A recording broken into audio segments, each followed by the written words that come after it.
Assalomu alaykum, hurmatli ijtimoiy tarmoq kuzatuvchilari.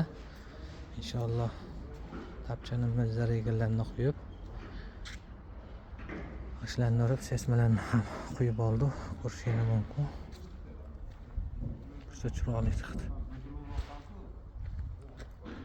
6 metrga 4 metr. Balandligi 3,5 metr.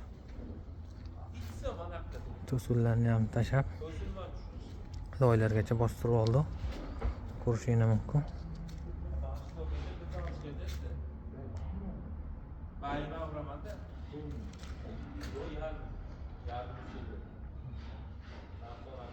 Masalalarga bir e'tibor qaratib qo'yasizlar.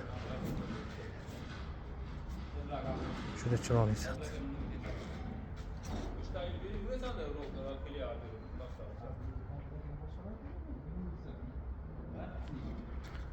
Kimga shunaqa xizmatlarga bo'lsa bemalol orqaga chiqaverasizlar. Inshaalloh qo'ldan kelgancha chiroyli qilib beramiz.